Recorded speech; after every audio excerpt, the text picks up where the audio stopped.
আবেদন করতে হবে অনলাইনে নয়, অফলাইন মোডে। আবেদন করার জন্য যে ফর্মটা আছে সেই ফর্মেতে তোমাদের কিভাবে তোমরা ফিল আপ করবে, কি কি ক্রাইটেরিয়া থাকবে, সম্পূর্ণ ডিটেলস ইনফরমেশন আজকের এই ভিডিওর মাধ্যমে থাকছে। যে কোনো রাজ্য থেকে তোমরা আবেদন করতে পারবে। সম্পূর্ণ গুরুত্বপূর্ণ তথ্য জানার জন্য অবশ্যই ভিডিওটাকে শেষ পর্যন্ত দেখো। তো দেখতে পাচ্ছ আমি পিডিএফটা ওপেন করে নিয়েছি।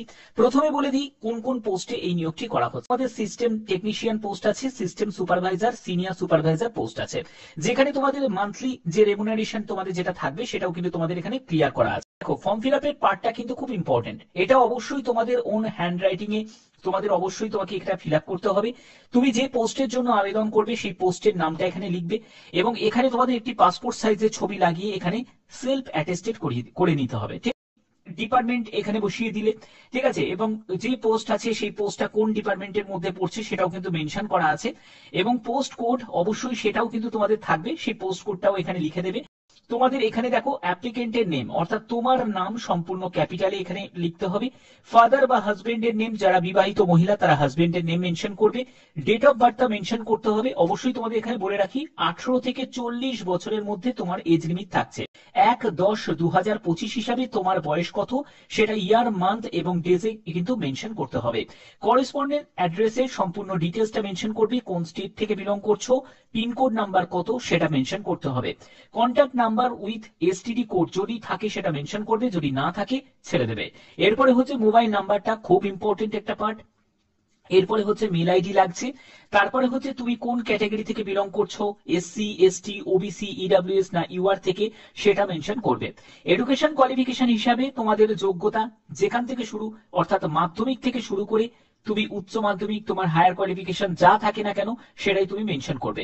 পার্টিকুলার্স কি কি সাবজেক্ট ছিল, তারপরে ইনস্টিটিউট বা ইউনিভার্সিটির নেম, তারপরে হচ্ছে তোমার এখানে পার্সেন্টেজ অফ মার্কস বা সিজিপিএ তে যদি থাকে তাহলে সেটা মেনশন করবে, কোন ইয়ারে পাস করেছো সেটাও কিন্তু মেনশন করতে হবে। এর পরবর্তী হচ্ছে যদি তোমার ওয়ার্ক এক্সপিরিয়েন্স থাকে সেই ওয়ার্ক এক্সপিরিয়েন্সের ডিটেলসটা কিন্তু মেনশন করতে হবে। এরপরে তোমাদের এই জায়গাটা যারা ওয়ার্ক এক্সপিরিয়েন্স ক্যান্ডিডেট তাদের ক্ষেত্রে বলা হয়েছে এবং এগুলো সম্পূর্ণ ইয়েস আর নোতে গিয়ে তোমাদের সেপারেটলি ভাবে উত্তরটা দিতে হবে।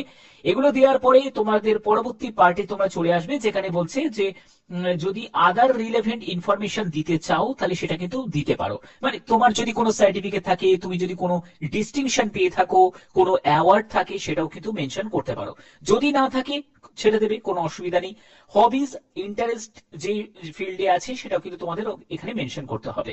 এরপরে হচ্ছে ডেটটা দেবে, প্লেসটা কিন্তু মেনশন করতে হবে, তোমাকে এখানে সই করতে হবে, তোমার নাম সম্পূর্ণ ক্যাপিটালে লিখবে, মোবাইল নাম্বারটা দেবে, মেল আইডিটা দেবে। এবার দেখো তোমাদের কি কি ডকুমেন্টস নিড আছে সেটা বুঝে নাও। ডকুমেন্টস হিসাবে তোমাদের ডেট অফ বার্থের সার্টিফিকেট লাগছে। যাদের ডেট অফ বার্থের সার্টিফিকেটের ক্ষেত্রে কোনো সমস্যা যদি থাকতেই পারে সেখানে তুমি মাধ্যমিকের অ্যাডমিট কার্ড দিলেও হয়ে যাবে, ওকে, অসুবিধা নেই। এরপরে হচ্ছে তোমাদের এডুকেশন কোয়ালিফিকেশন, যে পোস্টের জন্য আবেদন করবে সেই পোস্টের যার এডুকেশন কোয়ালিফিকেশন তার ডিটেলসটা লাগবে। এরপরে হচ্ছে তোমাদের যে কোনো একটি গভর্নমেন্ট আইডি প্রুফ সেটাও কিন্তু তোমাদের প্রয়োজন হচ্ছে। তারপরে হচ্ছে কাস্ট সার্টিফিকেট সেটা কিন্তু তোমাদের লাগছে। এইসব ডকুমেন্টস ছাড়া কিন্তু কোনো রকম ভাবে আবেদন করাই যাবে না। এছাড়া তোমাদের লাগবে ফটো, লাগবে একটি পাসপোর্ট সাইজের ছবি, সেটা কিন্তু তোমাদের লাগবে, ঠিক আছে। এরপরে দেখো তোমাদের এই যে নিয়োগটি করা হচ্ছে সেটা হলো ডিএমআরসির তরফ থেকে এই বিজ্ঞপ্তি তোমাদের জারি হয়েছে। এবার তোমাদের কোন কোন পোস্টে এই নিয়োগটি করা হচ্ছে সেই ব্যাপারটা দেখে নাও। ফাইন্যান্স পোস্ট আছে, দেখো 5 নম্বরে ফাইন্যান্স পোস্ট আছে, সিনিয়র সুপারভাইজার ফাইন্যান্স পোস্ট আছে, যেখানে দেখো চ্যাটার অ্যাকাউন্ট, ICWAI যাদের যোগ্যতা আছে তারা আবেদন করতে পারে এবং ওয়ার্ক এক্সপিরিয়েন্সের ব্যাপারটাও ক্লিয়ার করা আছে। সিভিল পোস্ট আছে যেখানে সিস্টেম সুপারভাইজার, পোস্ট কোড গুলো ভালো করে একবার চেক করে নাও, এইটা হলো তোমাদের পোস্ট কোড। এবং এখানে তোমাদের এডুকেশন কোয়ালিফিকেশন হচ্ছে যাদের ডিপ্লোমা করা আছে অর্থাৎ সিভিল ইঞ্জিনিয়ারিং নিয়ে যাদের ডিপ্লোমা করা আছে তারা আবেদন করতে পারবে। পরবর্তী হচ্ছে তোমাদের টেলিকম, এই পোস্টের জন্য তোমাদের এখানে ভ্যাকেন্সিও তোমরা দেখতে পাচ্ছ, যাদের পলিটেকনিক ডিপ্লোমা করা আছে তারা আবেদন করতে পারে। এর পরবর্তী হচ্ছে পিএসটি পোস্ট আছে, সিস্টেম সুপারভাইজার, দেখো এখানে তোমাদের এখানেও কিন্তু ডিপ্লোমা সেই যোগ্যতা বা 4 বছরের যদি তোমাদের বিটেক করা থাকে তাহলেও আবেদন করতে পারো। তারপরে E&M, এই পোস্টের জন্য তোমাদের অবশ্যই ইলেকট্রিক্যাল ইঞ্জিনিয়ারিং যদি তোমাদের যোগ্যতা থাকে মানে পলিটেকনিক করা থাকে তারাও আবেদন করতে পারে। এছাড়া যদি তোমার 4 বছরে কোনো বিটেক করা থাকে তাহলেও তুমি আবেদন করতে পারো। তোমাদের এই যে নিয়োগটি করা হচ্ছে দিল্লি মেট্রো রেল কর্পোরেশনের তরফ থেকে, ঠিক আছে, মেট্রো রেল কর্পোরেশনের তরফ থেকে এই বিজ্ঞপ্তি তোমাদের জারি হয়েছে, যেটা government of India, government of দিল্লির তরফ থেকে। তবে আবেদন করতে পারবে, যে কোনো জেলা যে কোনো রাজ্য থেকে আবেদন করতে পারো। সম্পূর্ণ কন্ট্রাক্ট বেসিসে এই নিয়োগটি করা হচ্ছে। এজ লিমিটের ক্ষেত্রে বলে রাখি, এখানে তোমাদের বয়স 18 থেকে 40 বছর। সিস্টেম সুপারভাইজার, সিনিয়র সুপারভাইজারের ক্ষেত্রে বয়স হচ্ছে এটা। সিস্টেম টেকনিশিয়ান পোস্টের জন্য 18 থেকে 35 বছর।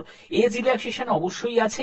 যারা এসসি, এসটি, ওবিসি প্রত্যেকের জন্য কিন্তু বয়সের ক্ষেত্রে ছাড় আছে।